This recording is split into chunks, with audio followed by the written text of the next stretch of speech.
Ay, ano ba yan mga bakla?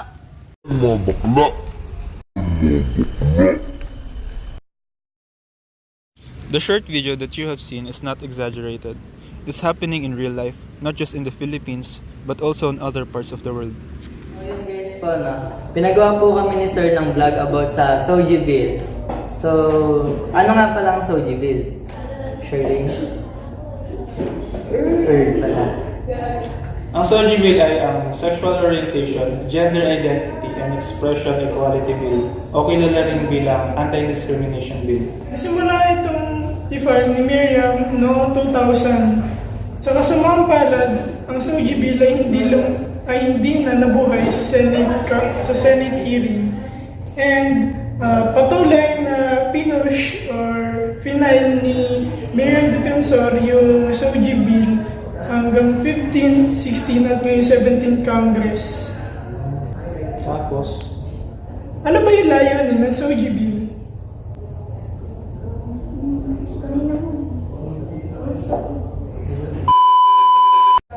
So, base dun sa research namin, ang objective ng Soji Bill ay mabawasan yung mga discriminatory practices na nakabase dun sa sexual orientation, gender expression at identity ng isang tao.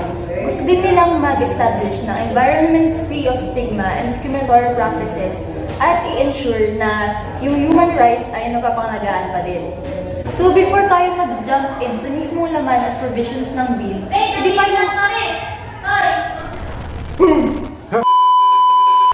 i-define muna natin kung ano ang SOGI. SO stands for sexual orientation. So ang sexual orientation, ito yung kung saang gender ka na-attract. So for example, na-attract ka sa opposite gender mo, you are called heterosexual. Samantalang kapag same gender naman, homosexual. Meron pang ibang variety of sexuality, katulad na lang ng pansexual, kung saan hindi tumitingin ang isang tao sa gender. Maaring mas pinahalaga nila yung personality, yung intelligence na isang tao, kaya sila na-in-love. Isa pa ay yung asexual, kung saan hindi na-attract ang isang tao sa isang tao. Nakabase man o hindi sa isang gender, never siya na-attract. So, romantic man, sexual, romantically attracted or sexually attracted. Dito pumapasok yung sexual orientation. Kung kanino ka nagkakagusto. GI naman stands for Gender Identity. Ang nag-define ng gender identity ay ang sarili mo mismo. Ito ay labas at higit sa sex assigned at birth. Maaaring ang pagkakakilala mo sa sarili mo ay babae, lalaki, o wala sa nabanggit. For example, ako, ang tingin ko sa sarili ko ay babae, tapos ang gender assigned birth ko noon ay babae. So, ang tawag sa akin ay cisgender. Kung si Efrain naman, halimbawa, tingin niya sa sarili niya ngayon ay babae, ang tawag sa kanya ay transgender. Sa gender expression naman dito ay pinapakita natin or ina-express kung ano talaga tayo. For example, yung sa may daway ng pananamit natin, sa pagkilos at pagsasalita. Dito rin papasok yung pagiging masculine at feminine ng isang tao. So halimbawa, ang gender expression ng isang gay ay pagko-cross-dress. Yun yung paraan niya ng pag-express kung sino talaga siya. Meron din naman na gay pero brusko at masculine gumalaw. Dito sila nagdi-differ sa gender expression. Maaaring homosexual sila, pero ang gender expression nila ay iba. So, if you think about it, everyone has SOGI. Ang aim mismo ng SOGI kasi para matanggal yung discrimination sa bawat tao kahit anumang gender. Hindi ito nagbibigay ng special rights or special treatment sa LGBT community. Pro ako sa SOGI Bill kasi nabibigyan lahat ng equal rights, including yung LGBT community when it comes to education, employment, and social services. Ako rin pro ako sa SOGI Bill kasi it provide programs to protect the LGBT kids. Ako, feeling ko sobrang empowering nito, lalo na dun sa mga tao, ng mga teenagers na closeted, o yung mga takot pang mag-out kasi natatakot silang mag-judge ng society. So, if this bill provides programs to protect them, mas magkakaroon sila ng lakas ng loob na tanggapin kung sino talaga sila. On the other hand, pabor ako sa SOGI because it penalizes those who are forcing LGBT,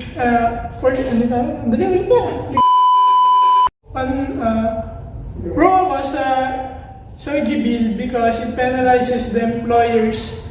Yung mga employers na ina-abuse yung ibang dahil hindi nila gusto yung yung gender expression na pinapakita ng isang tao, or maybe sila yung mga tipo ng close-minded people na parang kung ano lang yung sa tingin nila na dapat ipakita ng ganito, yun lang yung gusto nila makita.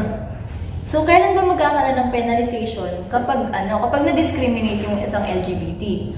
First, kapag mayroong nangyari na denial of medical service. So, for example, ang isang doktor na may clinic o dun sa mga hospital, mayroong pasyente sila na gay or lesbian.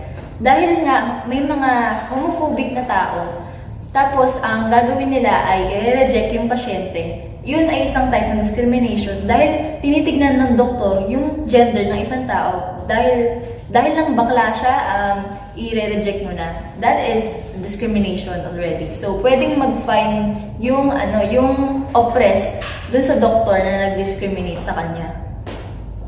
Forced medical and psychological examinations wherein kung pinilit mo yung isang tao na magpa-psychological or medical test kasi parang dinedefine nyo as yung pagiging member nyo ng LGBT or whatsoever as a psychological disorder, pwede kang makasuhan sa bagay na yan. Another violation is the harassment by police or military officials. So, ang example nun ay for example, yung isang police or military official ay binayolate yung rights ng isang tao, parang hinaras or hinamak yung kanyang gender, maaari siyang makasuhan sa bagay na yun. ayun. Yun.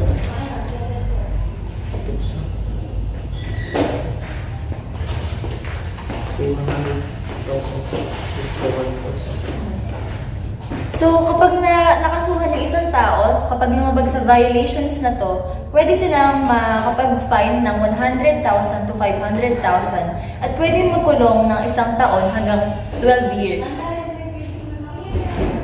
Refusal of formal recognition is also a violation.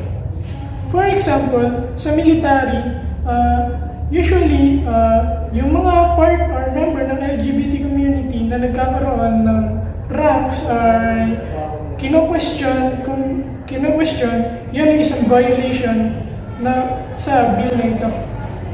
So, dahil sa bill nga yung napili naming topic dito sa vlog na to, nag-research kami sa internet ng mga opinion ng ibang tao at nakita namin na madami ang nagre-reject sa SOGI bill. Ito kasi ang dahilan yan. Isa sa main reason kung bakit hindi ma-aprobahan ng SOGI bill is yung mga information na kumakalat is mga maling information, misinterpreted yung mga ilang parts ng bill, kaya nag-a-arise yung maling pananaw ng mga tao about sa bill. Yeah. Dahil sa mga official na maling-maling impormasyon ang pinapakalat, nagkakaroon ng uneducated guess ang mga mamamayang Pilipino. Isa pa nga sa opinion nila, nag-demonic bill daw tong bill na to. Demonic bill in what way? Diba? Equality tapos demonic bill? Actually, hindi lang naman LGBT ang mapaprioritize ng bill na to, kung hindi lahat ng gender. SOGI nga, di ba? Yes, this bill extends to every gender. Whether you are male, female, lalaki, babae, bakla, tomboy, everyone inside the LGBT community, lahat sako, everyone. Equality for all, di ba? Yes. Sa tingin ko, kaya lang naman pinaprioritize siguro ang LGBT kasi sila yung madalas madidiscriminate. Sila yung prone sa discrimination ng tao. Kaya lumalabas na ayon nga sa mga opinion na mali-mali ng mga mamamayan, ay para lang sa LGBT community itong SOGI bill na ayun nga, pinropose nga ng Congress. Well, in fact, it's for everyone. So, i-address naman natin ngayon yung mga misconception na yun. Number 1, misconception. Maaaprubahan na ang same-sex marriage. So, i-clear natin yung misconception na yun, ha? Ang SOGI Bill ay walang kinalaman sa same-sex marriage. Ang SOGI Bill ay pure anti-discrimination bill lamang. Hindi ito nagpapatupad ng same-sex marriage. No, none at all. Ayun, so gaya nga ng sabi niya, wala siyang bias na nagli-lean towards LGBT community. Yung mga license na tinutukoy sa bill na to, naka-exempt doon ang marriage license. So it means na hindi ma-aprobahan ng same-sex marriage through the SOGI bill. Misconception number 2. Makukulong daw ang mga public official na nag-deny ng issuance ng marriage license. As I said earlier, naka-exempt sa mga license or mga kahit anong ano na yan, yung marriage license. In fact, merong public officials can deny if they are really not qualified. Pero yung i-base mo yung approval based on their gender is yun talaga ang wrong.